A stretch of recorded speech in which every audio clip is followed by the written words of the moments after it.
New York, bustling yet full of pitfalls.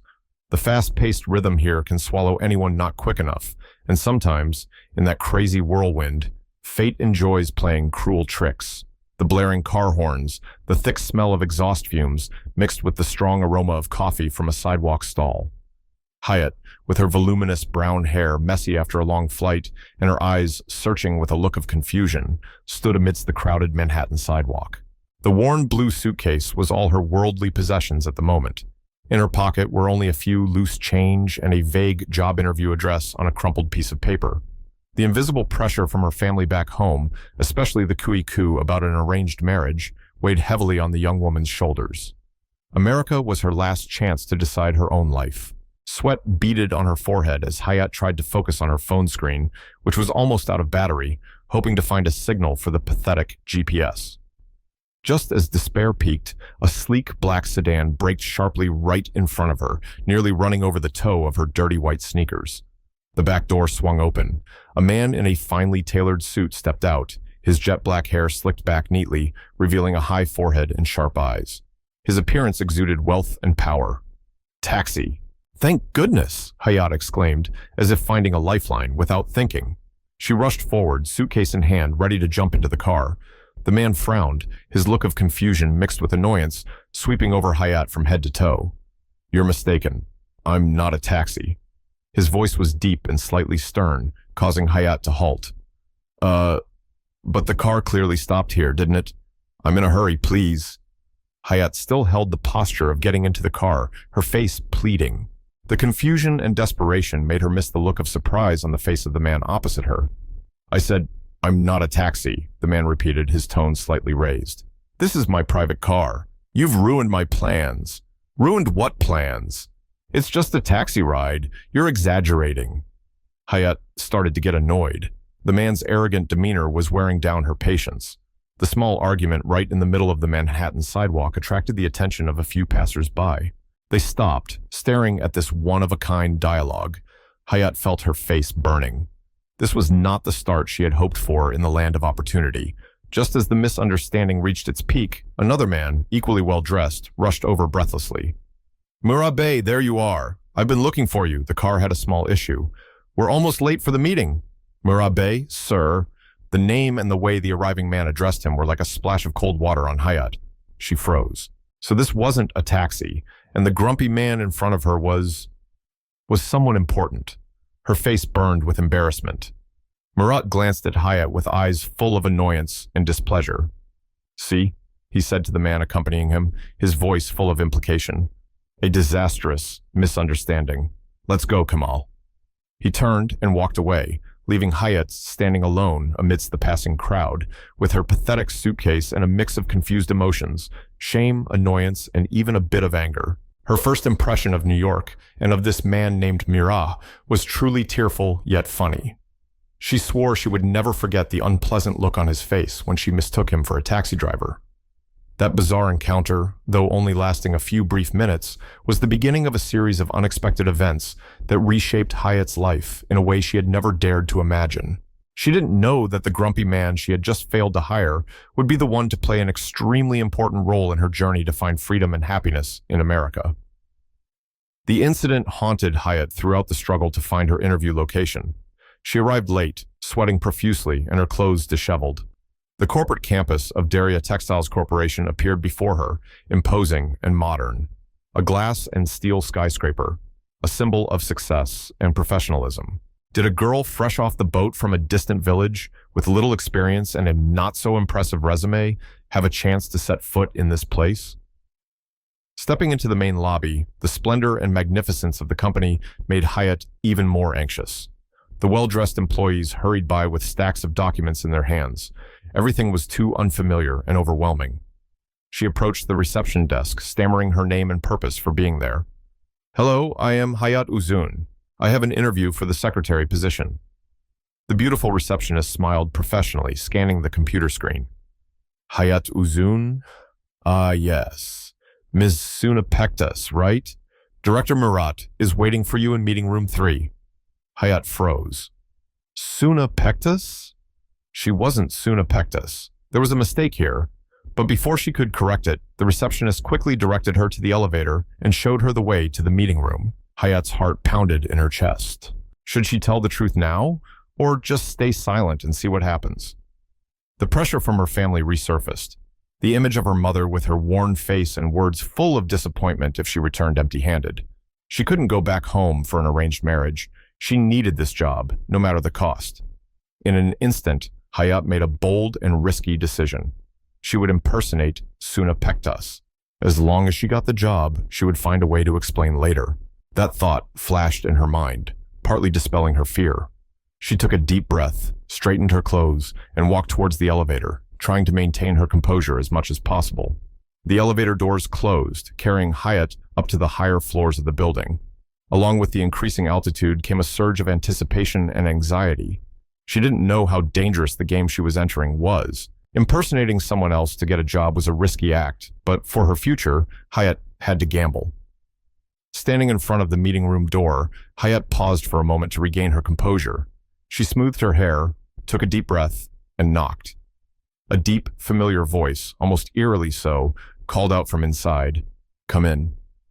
Hayat opened the door and stepped in. Sunlight from the large window streamed in, making her squint. And then she saw the person sitting behind the desk, with the same sharp eyes and expressionless face. It was the man from this morning, the one she had mistaken for a taxi driver. Mira Bey. Hayat's world seemed to stop. Her heart felt like it would leap out of her chest. Fate was indeed ironic. She had impersonated someone else to apply for a job, and her interviewer was none other than the man she had had such an embarrassing encounter with just a few hours earlier. Murat's face showed no emotion upon seeing Hayat. He simply stared at her, as if assessing an object. The silence stretched, making the atmosphere in the room tense. Hayat felt as though she was standing before a giant iceberg. Finally, Murat spoke, his voice still deep but with a hint of coldness. "You are Sunapektas?" Hayat swallowed hard. This was the deciding moment. Tell the truth or continue the charade. The image of her mother, her home village, the arranged marriage, it all flashed in her mind. "Yes," Hayat replied, her voice tiny, almost inaudible. I am Sunapektas." As the words left her lips, Hayat felt an invisible burden weigh on her shoulders. She had officially stepped into a dangerous and uncertain adventure. She didn't know what awaited her, especially since her future boss was the person she had made such an impressive introduction to. The boss-employee relationship between them was bound to be complicated, especially with Mira maintaining a cold demeanor and seemingly still holding a grudge from the taxi incident this morning. Hayat's life in New York from this moment on promised to be a series of misunderstandings, challenges, and perhaps some sweet surprises. The first days of working under the name Sunapektas at Daria Textiles were a stressful juggling act for Hayat. She constantly had to be on guard, remembering the smallest details about her new identity, while also trying to get used to the workflow at a large corporation. The pressure of impersonation was already significant, but the constant presence of Murat, now her direct boss, made everything even more complicated. He maintained a cold demeanor, sometimes making implicitly sarcastic remarks related to the taxi incident from the first day, leaving Hayat feeling both scared and annoyed. However, beneath that stony exterior, Hayat sometimes caught Murat looking at her thoughtfully, causing her heart to subtly flutter. Yet, this awkward boss-employee relationship had barely taken shape when the storms began to brew. The appearance of Didem, Murat's ex-girlfriend, was like a poisonous wind blowing into Hayat's already troubled life. Didem, a beautiful and manipulative model, made no secret of her intention to get back with Murat. She found every way to make things difficult for Hayat, from assigning her difficult tasks to speaking ill of her behind her back, culminating in a brazen fake pregnancy scheme. "Who do you think you are to dare get close to Murat?" Didem sneered, her eyes sharp as a razor as she looked at Hayat in the women's restroom at the company. "There's only one place beside him, and that's mine. You'd best know your place and stay away." Hayat felt resentful and hurt. She wanted to expose Didem's fake facade, but she was afraid her own secret identity would be revealed. The continuous misunderstandings caused by Didem's schemes led Murat to misunderstand Hayat, creating unnecessary distance and hurt between them. Murat, initially still suspicious of Didem, sometimes wavered due to the fabricated evidence she presented. Hayat felt helpless watching Murat being deceived, but she couldn't reveal the truth. It wasn't just Deedham. The intrigues from Murat's own family were also a hidden threat. Azim, Murat's stepmother, an ambitious and bitter woman, constantly sought to control Murat and the family's assets. She disliked Hayat from the first glance, sensing that she was a threat to her plans. Along with Daria, Murat's business rival and also someone with a complex connection to Azime, they formed a hidden alliance, ready to use any means necessary to bring down Murat and expel Hayat from the company. Hayat clearly felt the scrutinizing eyes, the sarcastic remarks, and the hidden traps set around her. She had to simultaneously fend off direct attacks from Deedham and guard against the malicious schemes from Azim and Daria. The job, which was her lifeline to escape the arranged marriage, now became a battlefield fraught with danger. The pressure didn't just come from the workplace. The secret of Hayat impersonating Suna was finally revealed, not by Deedham or Azime, but by Hayat's own family from back home. Her mother, worried and angry upon learning her daughter had deceived her, constantly called, pressuring her to return. The tense phone conversations, the tears of humiliation late at night in the small rented apartment in Brooklyn, made Hayat feel like she was standing on the edge of an abyss. She had to face the risk of losing her job and reputation, while also struggling with family pressure, and simultaneously trying to prevent her relationship with Murat from being too affected. In that chaotic mess, an even bigger secret about Murat's identity was unexpectedly revealed. Hayat, in a moment of inadvertence, discovered the painful truth. Murat was not the biological son of Mr. Hasmit, the man he always called Dad. This secret had been hidden for a long time, deeply affecting the entire family structure and the inheritance at Daria Textiles. Discovering this secret put Hayat in a dilemma. She knew the truth could deeply hurt Murat, who always respected and loved Mr. Hasmit.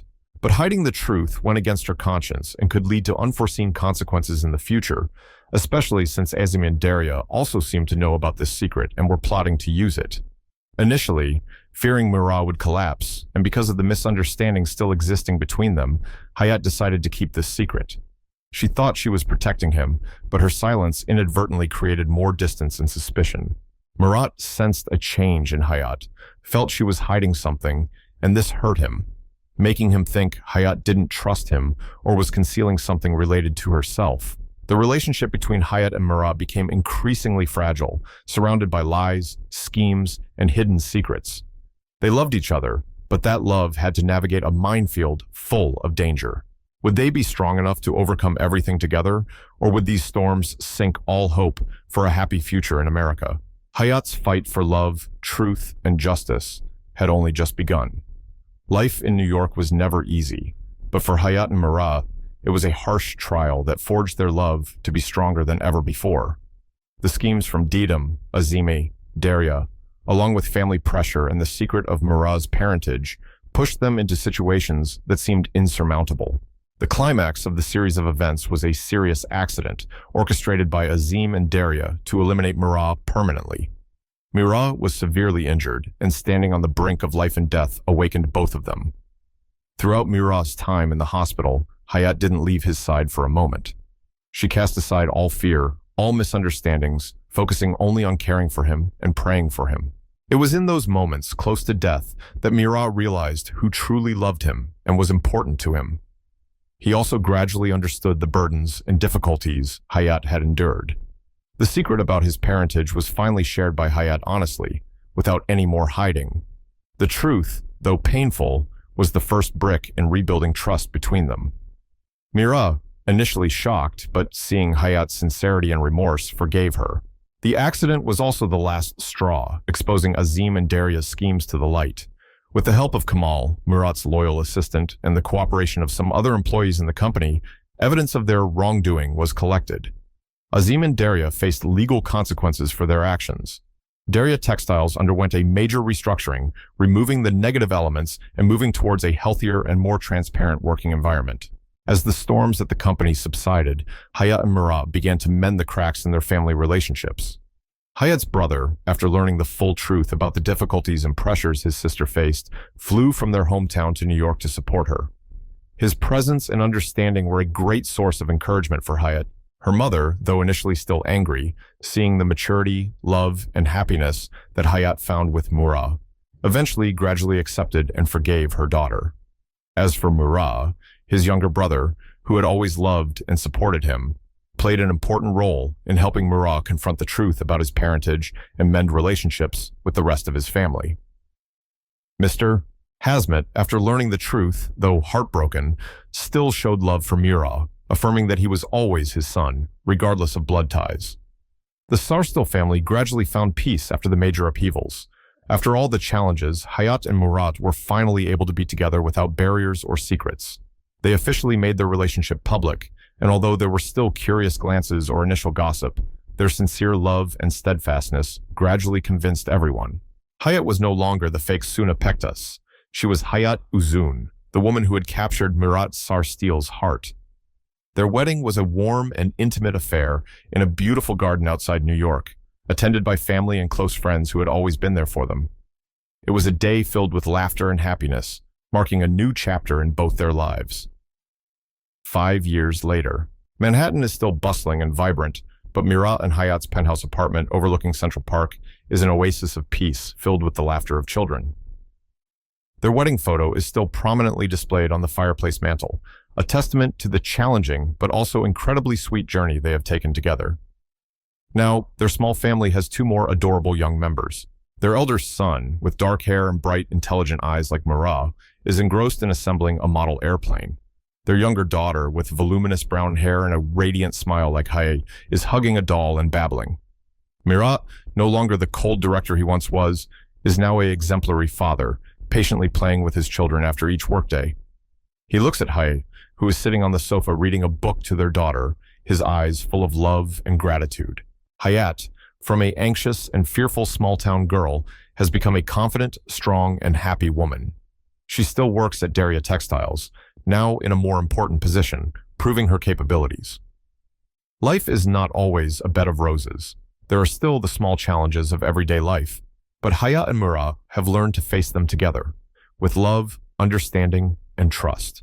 They found their own American dream, not in wealth and prosperity, but in a happy family and an eternal love, built from initial misunderstandings, fierce challenges, and unwavering perseverance.